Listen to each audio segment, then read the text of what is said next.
Ever since I started playing Bedwars in late 2019, the game really hasn't changed. I mean, there was that update somewhat recently that balanced the prices a little bit, but honestly, that really didn't change the game much. And I mean, there have at least been like somewhat consistent map rotations, but that's really not enough to keep the game fresh in my opinion. But recently, there's been an update, and I think that this update could if Bedwars is going to come back, I think this update is the turning point. Like, this is when it's going to start, because just judging from what I read in the community post, it seems like this is a really good step in the right direction. And if you've somehow been living under a rock more than I have, then I will read the community post to you. I'll put a timestamp on screen so you know where to skip it if you already know all the stuff. But this video, I'm just going to kind of go through what I think each item could have potential to be useful for, and just also go over how I think it's changed my vision on how Bedwars might change over the next couple of years. Hey everyone, today we're bringing you a small update to Bedwars. As a part of this update, we'll be bringing back item rotations as well as fixing a few bugs here and there. Check out all the details below. As something that was suggested multiple times by the community, in this update we'll be bringing back rotating items. We want rotations to become a permanent part of Bedwars in an attempt to keep things fresh. We're also going to start slow by introducing one new item per week. As we build a bigger backlog of items, we'll eventually add more items into randomized rotation every week. We'll keep an eye on how chaotic it makes things, and if needed, rotations could one day end up being a monthly thing. And then it just goes over the different items that are being added, and also goes over all the bug fixes, which I'll put on screen right now.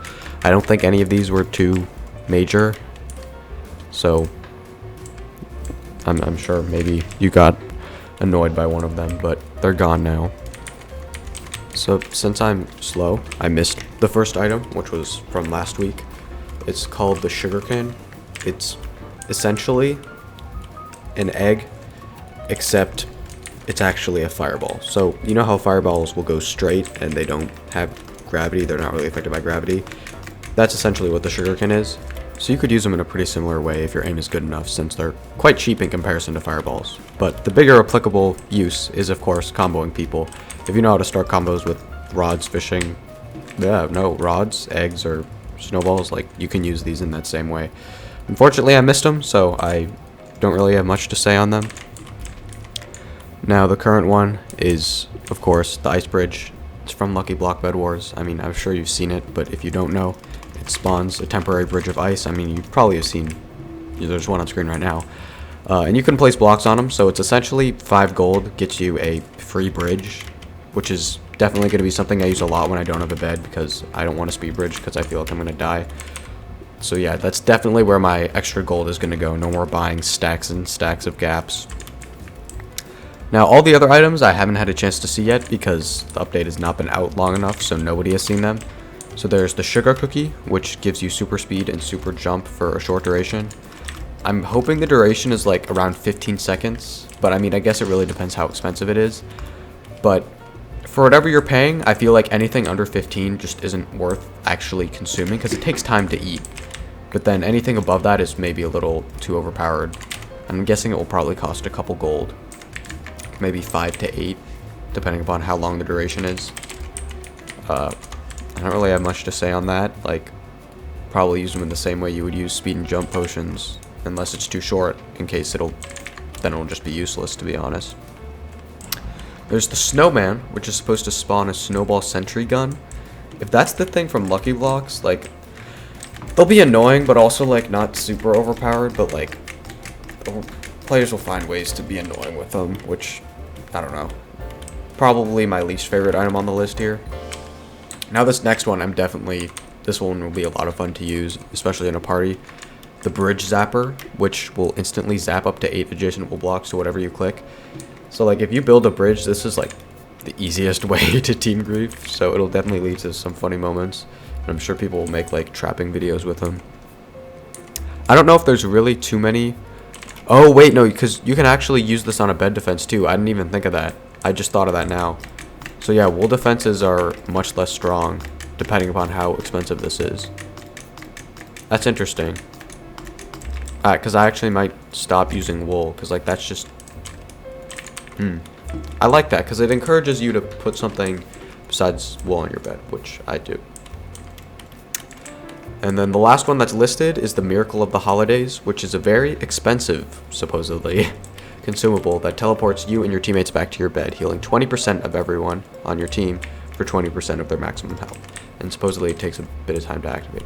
What confuses me is that it says 20% of their maximum health, but Minecraft max health should stay the same in bedwars. I don't know why it would change.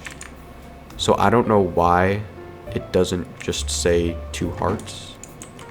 So that's like a little confusing to me. I'm not too sure about that. I don't know if there are going to be other items that can increase your max HP. Because that could be a somewhat interesting diamond upgrade, like maybe 5 extra hearts or something for like, I don't know, 8 to 10 diamonds, just some, maybe even more than that. That could be an interesting diamond upgrade. And there are supposed to be more items, they're just not listed on here. So hopefully we'll get a view on those over the next couple months. Perhaps we might see the knockback 10 slime ball. I sure hope not. That'd be really broken. That's something that can stay in Lucky Block Bed Wars. Because like there are some items in Lucky Block that I feel could be fun to have in the rotation. But the knockback 10 slime ball is not one of them. Now, what does this mean for like the next couple years of Bed Wars? How's the game gonna change? Or how do I think it's gonna change? I personally feel that like the past couple of months before now, I've really had a dark view, and I've had a feeling that Bed Wars is just going to keep declining slowly over time, and eventually it'll just fall into obscurity. But it sounds like the admins are actually like mildly, at least mildly interested in trying to keep the game fresh for players, and it sounds like we might be getting some more content updates in the future. So I really have hope that they actually might be able to get Bed Wars back to the place it was a couple years ago. And I just really feel like that content back then was actually a lot better than it is now. And part of that could be like something I'm not going to get into, but just like memory, how memories have like feelings connected to them and stuff. But like, I have hope. That's all I'm going to say. Thanks for watching.